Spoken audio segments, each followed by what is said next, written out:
Time की खबरों का, लेकिन उससे पहले रुक कर रहे हैं बड़ी खबर की ओर। बड़ी खबर आपको बता दें दिल्ली से है, जहां गृह मंत्रालय ने ऑक्सीजन सप्लाई को लेकर आदेश जारी किया है। राज्यों में ऑक्सीजन सप्लाई बिना रोक टोक के हो। दूसरे राज्य ऑक्सीजन ले जाने पर पाबंदी ना लगाए। इंडस्ट्री के लिए ऑक्सीजन सप्लाई बंद करने के आदेश एमएचए की ओर से दिए गए हैं। कुछ इंडस्ट्रीज को ऑक्सीजन सप्लाई की छूट रहेगी। निर्देश लागू करने का जिम्मा डीएम या एसपी को होगा। इस वक्त की बड़ी खबर आपको बता रहे हैं, ये ऑक्सीजन सप्लाई से जुड़ी हुई है, तो राज्य बेरोक टोक ऑक्सीजन की सप्लाई होने दे। शैलेंद्र वांगू हमारे सहयोगी जुड़ रहे हैं हमारे साथ। शैलेंद्र, अब राज्य बिना किसी रोक टोक के ऑक्सीजन की सप्लाई होने दे, ये आदेश दिए गए हैं और क्या कुछ कहा गया इस आदेश में? देखिए, जिस तरह की खबरें पिछले दिनों आ रही थी कि लगातार जो ट्रांसपोर्टेशन है उसमें दिक्कतें आ रही हैं और बहुत जगह पर टैंकर से रोका भी जा रहा था, जिसके बाद ये ऑर्डर जारी किया गया है गृह मंत्रालय की तरफ से। लेकिन इससे अहम बात यह है कि अब तो कुछ देर पहले ही प्रधानमंत्री मोदी की उच्च स्तरीय बैठक हुई थी ऑक्सीजन की सप्लाई को लेकर। इसमें आला अधिकारी मौजूद है, जिसमें cabinet secretary, principal secretary, PM, गृह सचिव, स्वास्थ्य सचिव और जो आला अधिकारी हैं अलग अलग मंत्रालयों के, वो इस बैठक में शामिल रहे। प्रधानमंत्री मोदी की तरफ से कहा गया है कि बिना किसी रोक टोक के स्मूथ तरीके से जो ऑक्सीजन की सप्लाई है उसको सुनिश्चित किया जाना चाहिए। उन्होंने ये भी कहा है कि स्थानीय जो प्रशासन है उस पर जिम्मेदारी तय होनी चाहिए। प्रधानमंत्री मोदी ने यह कहा है आज की इस बैठक में। बड़ी बैठक हुई है जहां पर तमाम आला अधिकारी इस बैठक में मौजूद रहे, आपको याद दिलाते हैं। और वहीं भी हमने ये भी कहा है कि नए इनोवेटिव तरीके ढूंढने चाहिए ताकि ऑक्सीजन का उत्पादन और उसकी सप्लाई को और बढ़ाया जा सके। जी, इसके अलावा प्रधानमंत्री की हाई लेवल इस बैठक में कई तरह के कारणों की चर्चा की गई है, जिस तरह से आपने बताया शैलेंद्र। इसके अलावा अगर हम बात करें तो ऑक्सीजन की सप्लाई जो कम हो रही है कई जगहों पर, और ये भी कहा जा रहा है कि कई जगह जो मरीज के तीमारदार हैं वो बेवजह का दबाव भी बना रहे हैं डॉक्टर्स पर।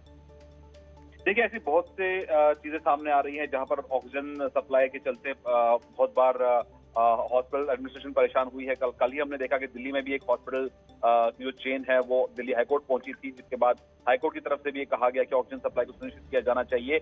और वहीं आज गृह मंत्रालय ने इस बैठक के बाद, जो पीएम मोदी की बैठक थी, इसके बाद गृह मंत्रालय ने भी ऑर्डर जारी करके कहा है कि आज से यानी 22 तारीख से ही जो इंडस्ट्रियल यूजेज के लिए जो ऑक्सीजन जाता है उस पर रोक लगाई गई है। सारा ऑक्सीजन अब जो है वो सिर्फ मेडिकल यूज के लिए इस्तेमाल किया जाएगा। यानी कि जो किल्लत हो रही थी, जो कोशिश की जा रही थी लगातार सरकार की तरफ से कि ऑक्सीजन मुहैया कराया जा सके, इसको लेकर लगातार केंद्र की नजर बनी हुई है। प्रधानमंत्री मोदी ने खुद इस पर उच्च स्तरीय बैठक की है, जिसके बाद गृह मंत्रालय की तरफ से ये आदेश जारी किया गया है।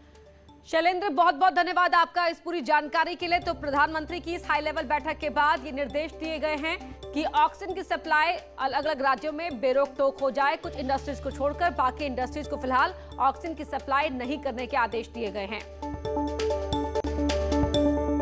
एक और बड़ी खबर दिल्ली से ही आ रही है, आपको बता रहे हैं ऑक्सीजन की कमी पर दिल्ली हाईकोर्ट में सुनवाई हुई है, जहां केंद्र सरकार ने दिल्ली हाईकोर्ट में अपना जवाब रखते हुए कहा कि ऑक्सीजन संभाल कर अस्पताल इस्तेमाल करे। डॉक्टर के मना करने पर मरीज डॉक्टर्स पर दबाव ना डाले। दिल्ली हाईकोर्ट ने केंद्र सरकार से कहा कि सरकार चाहे तो स्वर्ग और धरती को मिला दे, लेकिन ऑक्सीजन की सप्लाई में कोई कमी नहीं आनी चाहिए, ये हाईकोर्ट ने कहा था, जिसके बाद जवाब मांगा था। और यहाँ सुशील पांडे हमारे सहयोगी जुड़ रहे हैं। सुशील, क्या जानकारी है?